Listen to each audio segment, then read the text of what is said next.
دی ورور څو سوالونه کړي دي. یو کس دی چې د هغه نه مور خفه وه او هغه مړه شوې ده او اوس د ده د کور ډېر بد حالات دي، رزق ډېر تنګ دی او ماشومان بچي دي. د ده لپاره څه کول پکار دي چې حالات یې بدل شي؟ جواب: دا داسې حالاتونه دي الله سبحانه وتعالی موږ ساتي چې د یو سړي نه مور پلار خفه او په حقه حال کې دې مړه شي. ځکه چې دی د قبره پورې د زنکدنه پورې د ساه وتو پورې به دې ځان ملامته کوي او څه کېږي پکې داسې نه لکه داسې پکې څه نه کېږي چې دا راپاسي او دی ته معافي وغواړي او هغو ته ووایي چې ورته موږ معاف کړی. او په دې کې یو روایت چې رسول صلی الله علیه وسلم په وخت کې یو کس مړ کېدو او ملګرو ته کلمه ویله خو کلمه یې نشوه ویلی. هغوی رسول صلی الله علیه وسلم ته وویل، رسول صلی الله علیه وسلم لاړ. رسول صلی الله علیه وسلم مور رښتیا وایي یا رسول الله رښتیا؟ چې رسول صلی الله علیه وسلم دننه ورغی، بوډۍ مور ناسته وه، سوه بوډۍ،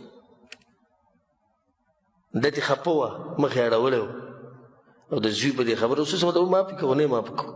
بیا رسول وایي صحیح ده اور ته به لاړ شي. نه نه نه یا رسول الله، نه یعنې خفه شوه چې څنګه دې ده وویل هلته کلمه ووایي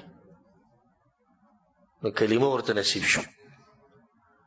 نو دا همه خبره یې د ساتئ چې کله یو سړي د مور پلار خفه وي که نه، الله ورته د مرګ په وخت کې د کلمې د ویلو توفیق نه ورکوي.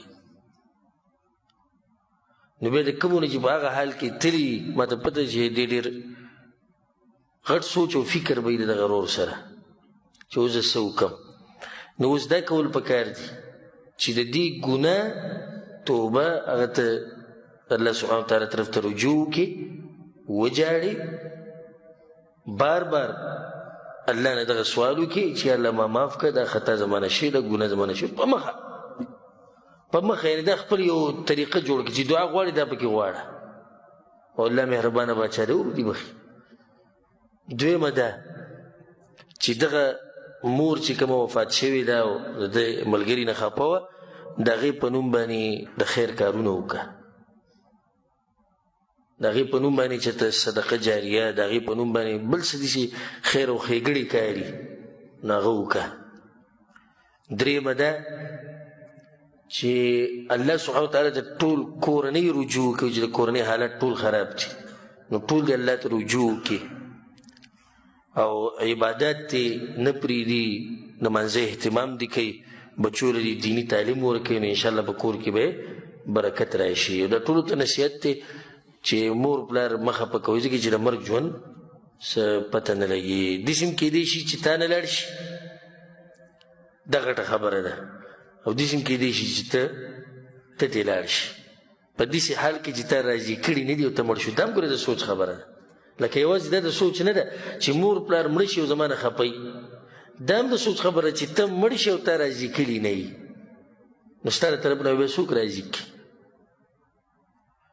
دویم سوال دې ورور دا کړی چې کله مړی وشي او بل انسان د هغه دپاره دعا کوي، لاړ شي دعا کوي تعزیت دپاره، نو په څه طریقه به یې کوي؟ په دې طریقه به یې کوي چې دعا به کوي او لاس به ورسره نه اوچتوي، ځکه چې د رسول صلی الله علیه وسلم نه دا ثابته دی چې هغه تعزیت له تللی دی.